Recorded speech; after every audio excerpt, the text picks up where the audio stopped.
Hello and welcome to Kunstadt Sports. My name is Peter Kunstadt, and today we will introduce you to our methods of selecting snowboards and snowboard bindings. Our expert today is Mike Davey, and he knows everything about snowboards, about snowboard bindings, but he also knows many other things that we are not going to be discussing today. So enjoy the show, and here is Mike. So there are three main things to concern yourself with when picking a snowboard. It's the riding you're going to do, where you're going to be riding, and your ability level. The parts of the snowboard that will complement that are the profile of the snowboard, the height and the width of the snowboard, as well as the overall stiffness or flex of the snowboard. An advanced rider would like a much stiffer board to get more response. A beginner snowboarder, an intermediate level snowboarder needs a little more softness for the control at the slow speeds. So the two main shapes of snowboards are directional or twin, and the two main profiles are rockered or cambered. The cambered snowboard, being the more traditional profile, raised in the middle and flat towards the extremities, offers better performance and more pop and better stability edge to edge. A rockered snowboard is raised on the tips and flat in between your feet. It's better and softer and unpredictable snow, but offers you less control at the higher speed. A directional snowboard offers a stance set back on the snowboard up to 3/4 inch, allowing you to have a longer nose and shorter tail. That gives you more stability coming out of a carve, as well as ease of entry into a turn. A twin snowboard offers you the same feeling while riding switch or regular, without sacrificing any of the control from sitting further back in the park. Here we have two rockered snowboards. We have a rockered twin and rockered directional. The rockered directional snowboard is great for people who ride the whole mountain and do a little bit of freestyle. Somebody who might be getting into the sport, they handle better at a slower speed. A rockered twin is for somebody who's mostly freestyle, wants to ride switch and regular, and stays most of their day in the park.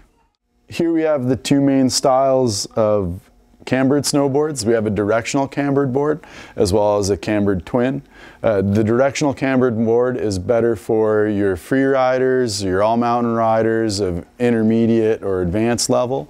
The twin cambered snowboard is more of a freestyle board for doing laps of the park. The cambered boards tend to handle a little bit better at your higher speeds at the sacrifice of handling at your lower speeds. They have a fuller effective edge and gets you more grip.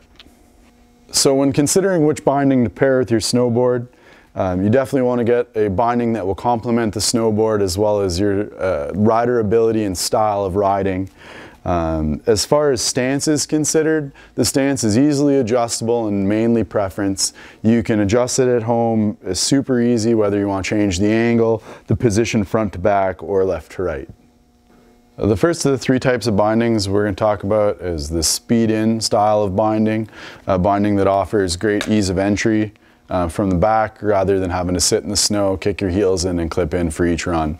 The rider using this is your more intermediate level rider who's just out there for fun, is not pushing it very hard, and they're just looking to get in and out nice and easy. And the next binding we're going to talk about is the full composite binding or full polycarbonate binding. The binding overall is a lot softer and a lot more forgiving. You'll be less likely to catch your edge. This binding is definitely geared towards the beginner riders, somebody who don't have a lot of experience and they're not really looking to have a high performance binding. The last binding we're going to talk about today is geared more towards the intermediate or advanced rider.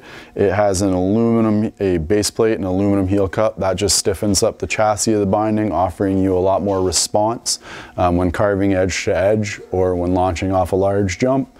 You definitely want the control. It's got a canted footbed to relieve the pressure on your knees from standing with your feet spread apart.